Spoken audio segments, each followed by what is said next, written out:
Hello friends, आज मैं इस सीरीज की अगली वीडियो लेके आया हूँ जिसमें हम डिजास्टर एंड इट्स मैनेजमेंट की बात करेंगे, अर्थात आपदा और उसके प्रबंधन के बारे में।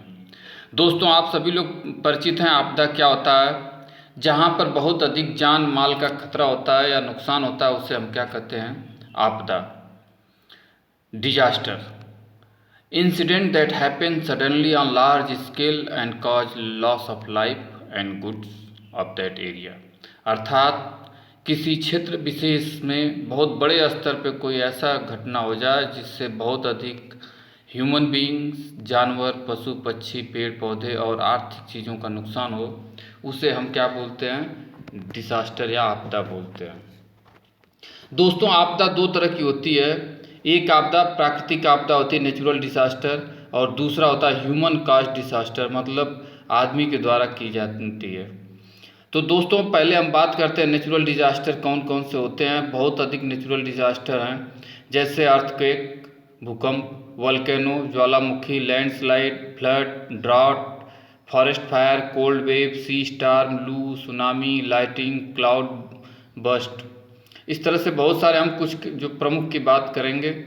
इसी तरह से ह्यूमन कास्ट डिजास्टर में भी बम एक्सप्लोजन, बम विस्फोट, radio active leakage, gas leakage, soil erosion, population, rail accident, air accident, fire, epidemics, इस तरह से बहुत सारे जो डिजास्टर हैं। लेकिन सभी डिजास्टर को हम दो प्रमुख तरीके से बांटते हैं, नेचुरल और ह्यूमन कास्ट। दोस्तों, हम सबसे पहले अगर बात करें नेचुरल डिजास्टर में तो अर्थक्वेक, भूकंप की बात करते हैं। भूकंप जो है सबसे खतरनाक तरीके का हमारा डिजास्टर है, आपदा है, क्योंकि भूकंप जब आता है तो इससे बहुत सारी चीज़ें प्रभावित होती हैं। दोस्तों, आपको पता है कि भूकंप जो है कई कारणों से आता है। सबसे प्रमुख कारण है कि कहीं पे जो है ज्वालामुखी का विस्फोट होता है, उसके वजह से आ सकता है। हमारी पृथ्वी जो है टेक्टोनिक प्लेट्स के मूवमेंट होते रहते हैं, तो टेक्टोनिक प्लेट के मूवमेंट से भी अर्थक्वेक आ जाता है। कई बार जो है एटॉमिक बम या बहुत बड़े बड़े जो डैम बने हुए बांध बने हुए हैं, उनके वजह से भी अर्थक्वेक आता है। दोस्तों, अर्थक्वेक को मापने के लिए सबसे पहले चार्ल्स रिचर ने 1935 में एक जो है स्केल डेवलप की, जो 0 से 9 तक की है। इस स्केल में अगर आप 0 से 5 तक का कोई अर्थक्वेक आता है तो वो काफ़ी माइनर होता है, उसका इफेक्ट बहुत ही कम होता है। लेकिन अगर कोई जब अर्थक्वेक 5 से ऊपर आता है तो वह थोड़ा सा नुकसानदेह होता है, और जब ये 8 के पास या 8 से ऊपर हो जाता है तो यह बहुत ही ज़्यादा विध्वंसकारी होता है।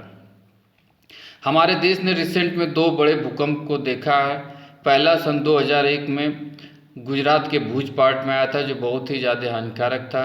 उससे बहुत से लोगों का जान माल का नुकसान हुआ। अभी रिसेंट में नेपाल में आया था 2015 में, जिससे नेपाल में आया था लेकिन उसका एपी सेंटर था। लेकिन हमारे देश में भी कई राज्यों में जो नेपाल से सटे हुए हैं, वहाँ पर भी इसका बहुत बुरा असर देखा गया था।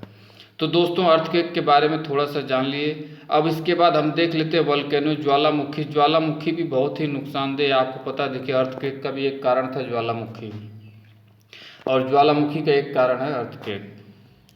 तो अर्थक्वेक या ज्वालामुखी दोनों नुकसानदेह हैं। तो ज्वालामुखी की अगर बात करें, ज्वालामुखी जहाँ पे विस्फोट होता है वोल्केनो का, वहाँ का इंफ्रास्ट्रक्चर, एग्रीकल्चर, फॉरेस्ट सब खत्म हो जाता है।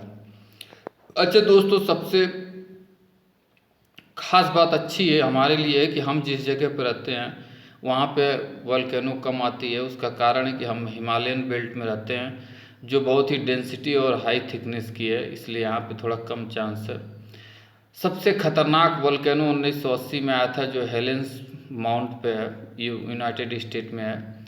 अच्छा दोस्तों, वोल्केनो के कारण बहुत सारी इन्वायरमेंटल प्रॉब्लम आती है। सुनामी, आपको पता है कि सुनामी जो है समुंदर में आने से वोल्केनो की वजह से होती है।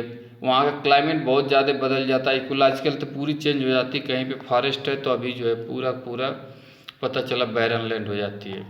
तो दोस्तों, ये बहुत ही खतरनाक है। इसके अलावा जो है सुनामी, अभी हम बात कर रहे थे, तो सुनामी एक जापानी शब्द है। जापानी शब्द में आप इसका सुनामी का मतलब होता है कि बहुत ही ऊंची और बहुत ही हानिकारक समुद्री वेव को हम क्या कहते हैं? सुनामी बोलते हैं। और ये वेव जो है लगभग more than 700 kilometre per hour की स्पीड से चलती है। हमारा देश ने भी 26 दिसंबर 2004 को एक बहुत बड़े सुनामी का असर देखा था। इसके अलावा जो है हमारे देश के अलावा अन्य जगह पे भी इसका असर और बहुत सी चीज़ों में देखा गया है। अच्छा दोस्तों, इसके अलावा जो है अल्लाह डैम जो है ये हमारे गुजरात के कुछ कच्छ एरिया में ये आया था, जो अरेबियन सी में की वजह से हुआ था। इसी तरीके से 1883 में एक पुराना जो है बहुत ही ऊंचा 120 फीट हाई ऊंचाई का जो है सी वेव्स आया था, जो हमारे कराकोटा वोल्केनो के नाम से जाना जाता है।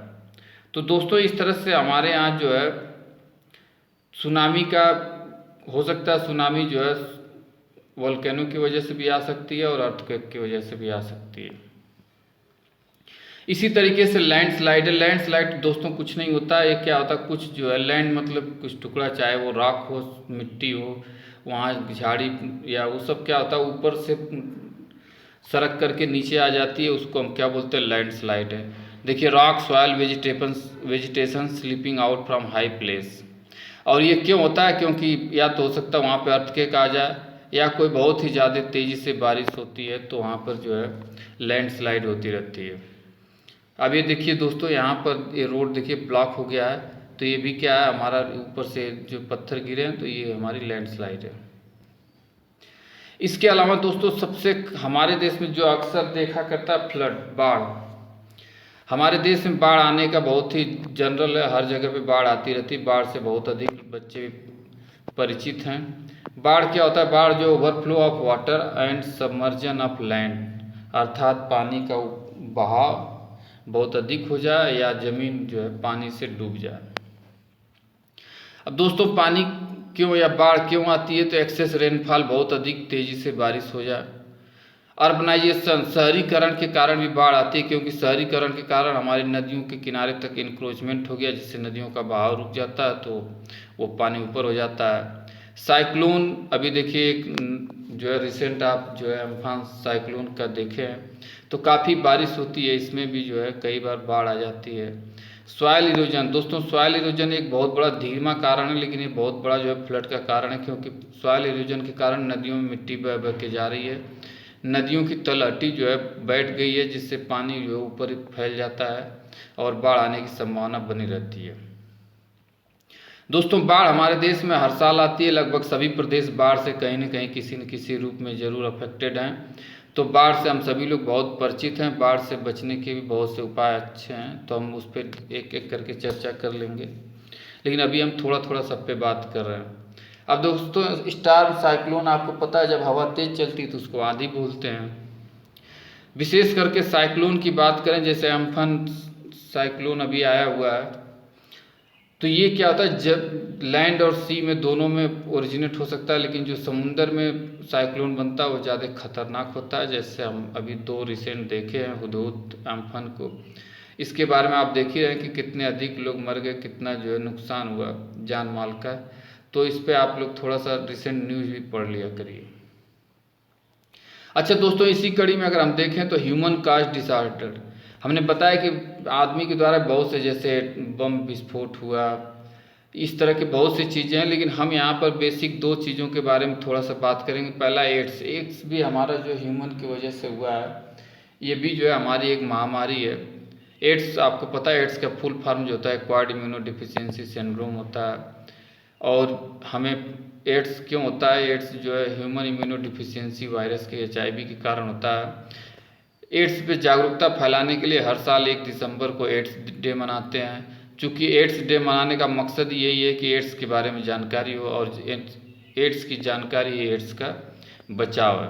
विशेष तौर करके एड्स से बचने के लिए आप सभी लोगों को पता है कि सुरक्षित यौन संबंध करें, सुई सिरिंज नीडल का भी एक बार सिंगल यूज करें, ब्लेड जो रेजर होता है उसका इस्तेमाल सिंगल करें, उसको बहुत ही सावधानी से करें। इस तरह से चीज़ें, ब्लड ट्रांसफ्यूजन में इन चीज़ों को ध्यान रखने की बात है। अच्छा दोस्तों, ये जो है ना रेड रिबन जो है हमारा, ये हमारा जो है एड्स का सिंबल है, तो इसको हम जान लें। इसके अलावा एपिडेमिक्स, बहुत सारी एपिडेमिक्स है, महामारी के रूप में होता है। अभी देखिए रिसेंट में बात करूँगा, क्योंकि हम रिसेंट पे देख रहे हैं ये कोविड-19। इसमें अभी आप देखिए कोरोना वायरस 19 दिसंबर से फैला हुआ हमारे देश में भी, भारत में काफ़ी तेज़ी से फैल रहा है। और इसका फैलने का इस लेवल पे है कि अभी देखिए कितने लंबे समय तक, कई महीनों का लॉकडाउन करने के बाद हमारी आर्थिक स्थिति भी डाउन हो गई। तो एपिडेमिक्स की वजह से भी हमारा बहुत सारा नुकसान हो रहा है, कई लोगों की जानें गई हैं। इसके अलावा हमारा आर्थिक नुकसान हो रहा है। तो ये सब क्या ह्यूमन कास्ट, कहीं न कहीं आदमी के द्वारा फैलाया गया है। तो दोस्तों ये सब जो है हमारे क्या हैं, आपदाएं हैं।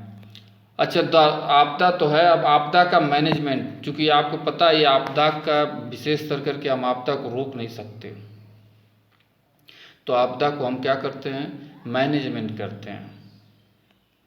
तो आपदा मैनेजमेंट के लिए, डिजास्टर मैनेजमेंट के लिए सन 2005 में भारत सरकार ने डिजास्टर मैनेजमेंट बिल पास किया था, जिसमें उन्होंने नेशनल डिजास्टर मैनेजमेंट अथॉरिटी का निर्माण किया था। और वो क्या होता है, वो देखिए उसके 3 लेवल हैं।